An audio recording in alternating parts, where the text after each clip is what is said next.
What is up, everybody? This is iBreakCards, and welcome to this week's episode of In My Opinion. Now, it is Sunday, so I'm a few days early, but that's alright. It's a busy week, and we are recording this early. So if I miss something huge, let me know down in the comment section. We'll talk about it next week.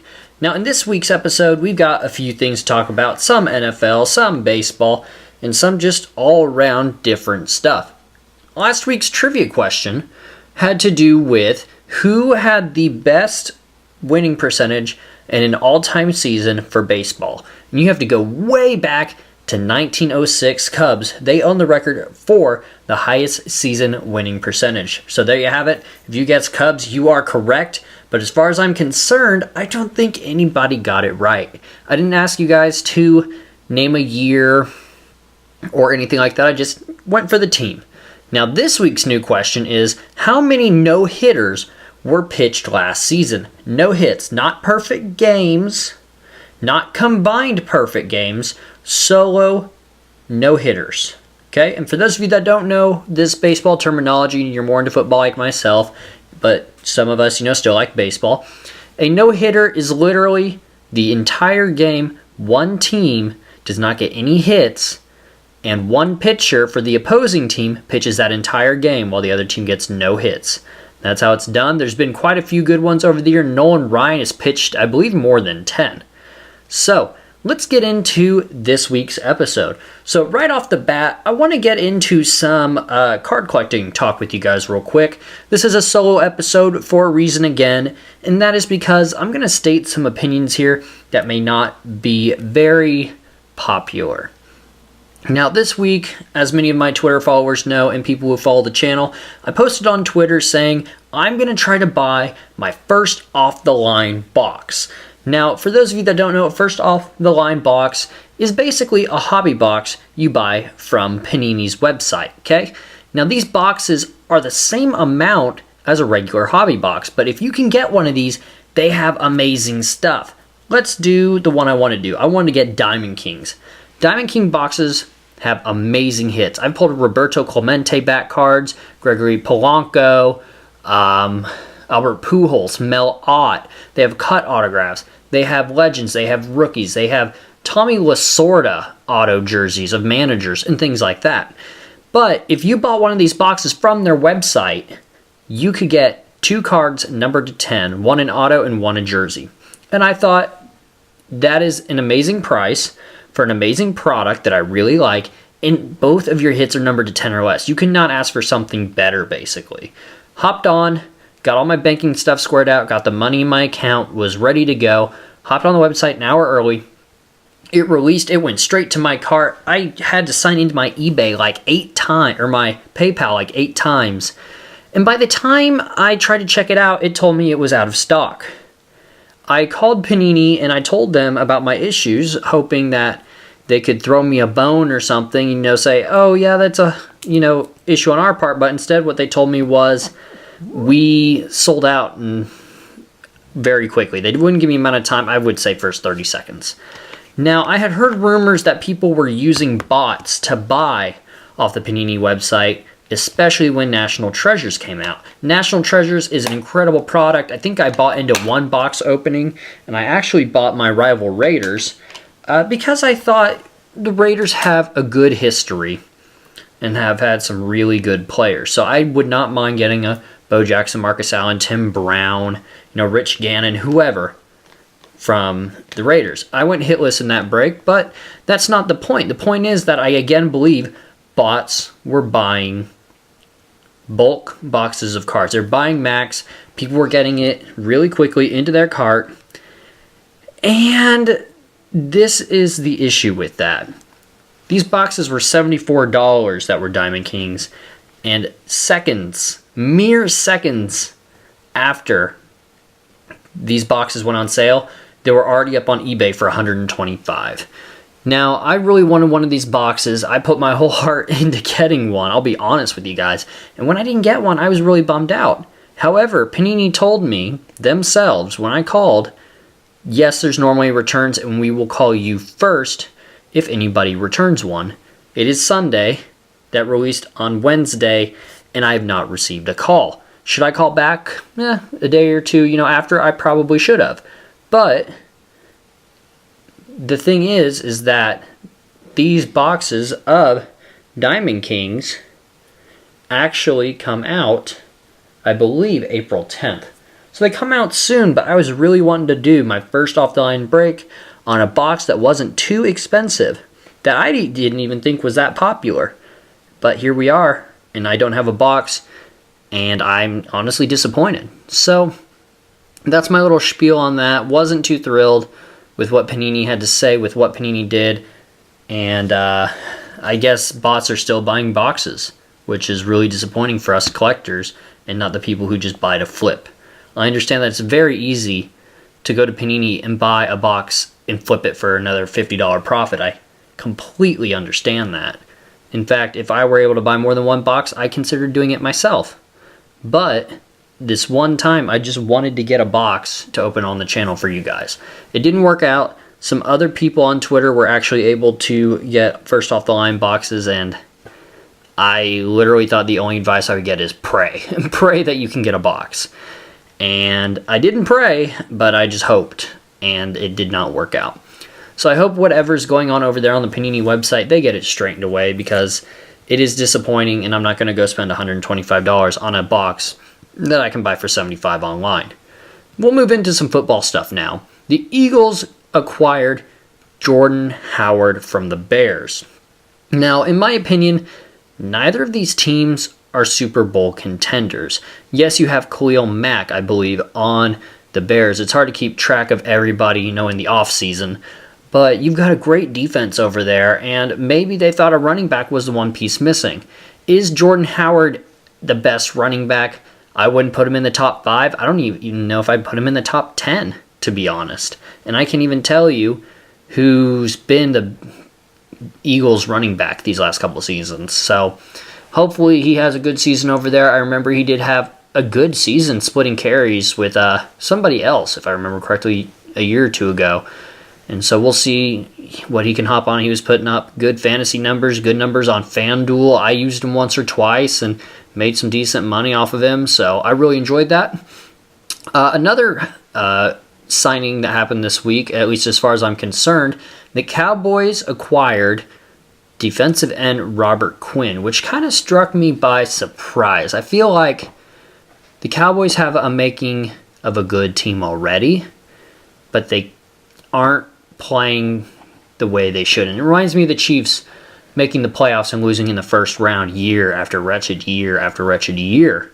And a lot of us Chiefs fans can agree on that. Yeah, we have had trouble up until, the last couple of years with Mahomes, and getting that first round bye really helped. And then, of course, losing to the Patriots and et cetera, et cetera. But I feel like the Cowboys are already a decent team, and if they could get their, act together, they could be, I wouldn't say Super Bowl contenders, but can get at least into the second round of the playoffs, and Robert Quinn will definitely help that. Now, moving on to rule changes that have happened here recently. All pass interferences, called or not called, can be challenged. Now, this is something that came up, I believe, at the coaches' convention, where Andy Reid was the only one to wear a red shirt that would make him show. And it's funny, and it's so like Andy Reid to do that. As a Chiefs fan, and many Chiefs fans know, he's not one to blend in with the crowd. He's one to stick out. The guy looks like a walrus, for God's sake, with that mustache and everything. And we love him over in Kansas City. I know Eagles fans still love him too. So he wore that red shirt, and he stuck out in that photo they all took together. Everybody else wearing a suit, and he's over here just wearing like tan pants and a red Hawaiian shirt, a red Chief shirt or something, and it cracked me up. I'm like, of course he did that. Now, here's the thing, though. One team did vote against this. And I had talked about this in a previous episode, where it's things like this that will come back to bite every team in the butt. But 31 of the 32 teams said, yes, we want this to be challengeable. Now, I asked somebody over Twitter, who was the one team that did not vote yes on this? And they said it was the Bengals, which kind of struck me, again, by surprise. I'm being so surprised this episode for some reason. But every team should have voted yes on this.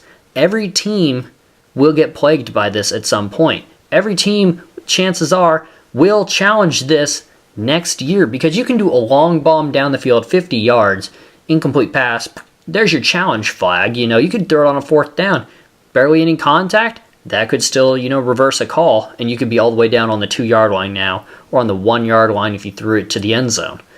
That's going to be something that's going to plague teams and help teams out so much next season. And call me old-fashioned, but I can see both sides, and I like it, but I don't. And it's for those reasons of it being beneficial and not beneficial that makes me kind of on the fence about it. I'm sure I'll eventually like it, but I will come to a point next season where I will curse this rule. So, moving on to the next topic, or next rule change, is that there are no more blindside blocks, which honestly I don't recall seeing a lot this last season. And if I am thinking of the correct thing, blindside blocks are literally you're coming up and you're hitting somebody from the side that they're not turned to or they're not looking at. I'm not a football coach. I never played football. I'm just assuming that I'm correct. Could be wrong. Let me know down in the comment section what a blindside block is if I'm wrong. And typically, if you blindside block somebody, can't you get called for that anyway? As like a, I'm trying to think of the right thing here. Basically, where you're doing something wrong in a game, unnecessary roughness or something like that. It's something that people do, and you'll get flagged for it in 15 yards. One that really struck me as a strange rule that people wanted to put in was the Broncos wanted NFL owners to vote on whether or not to allow trailing teams to attempt a 4th and 15 instead of an onside kick. I don't know who thought of this, but at first I laughed at this and thought it was the dumbest thing ever, and then I thought about it. Because if you're doing a 4th and 15 from the place you kick the ball, you are needing 15 yards, you get one attempt, and that's great. 15 yards, you only need to kick the ball like 5 or 10 and recover it yourself to get it. I understand the odds are small. Odds are greater to convert on a 4th and 15 in my opinion. However, if you fail that 4th and 15, the other team automatically gets the ball 40 yards away from their end zone, or 45 or whatever it is, since they've changed it over the last couple seasons. So this is something that was really unique to me, and I don't know who thought of this, but I was just like, that is different, and I can see why so many teams said no, but I can also see why a team would want that idea and why they brought it up. So that was something that was very unique to me. Baseball season, obviously, as we all know, is underway. I'm barely going to touch on this. Let's see here. The Brewers player Manchada, whatever his name is, I cannot honestly remember, actually tied a record for 4 home runs, I believe, in his first 4 games or something like that. So hopefully he goes on and beats that. Cardinals, my team, haven't been doing great. Looking forward to this Saturday going to a game, and you guys know I'm going to film it. I've obtained permission from Chance from our first episode for his bachelor party. We're going to go to St. Louis early Saturday morning, head back Sunday night. Have a great time there. We get to see him play the Padres in St. Louis. Our hotel's half a mile away, so I'm looking forward to that. And on the final note, guys, from this episode, I did not write down a lot from this week, and I understand that this is another short episode, but our final note does have to do with football, and that is that Jordy Nelson, the man himself, has retired. Now, retiring in the NFL is a difficult thing because I feel like it can happen for several reasons. Injuries, obviously. You can get no team that wants to sign you. Can happen too. And I feel like it's a 50-50 thing here because Jordy went from the Packers to, I want to say, the Raiders. And then I thought I talked about it a week or two ago where he was on the free agency market and he got signed somewhere else and now he's retiring. So I may be mistaken. Again, I should have done some more research, but he is riding off into the sunset like Jared Allen did when he announced his retiring, But Jordy's just one of those players that he was never loud and boisterous about the way he played the game. He was a humble guy, in my opinion, and somebody who I really enjoyed watching in the NFL. And when those Packers were great and steamrolling down the field, you had to know that Jordy was part of the game.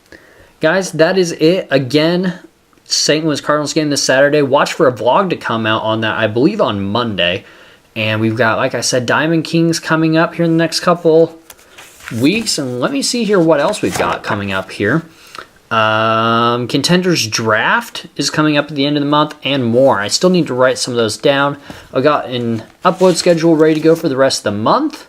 We got video ideas. If you guys have any, again, drop them down below. Got plenty of you guys who want to do Pack Wars or be on the show. I would love that. If you want to be on the show, comment below. I'll add you to the list. Otherwise, I hope you guys have a great rest of your day and the rest of your week. Again, this week's trivia question is, how many no-hitters were pitched last season? I'm pretty sure I have the correct answer. I may be wrong, but I wish you all the best of luck. Thanks again, guys, for watching and listening as always, and I will talk to you all later.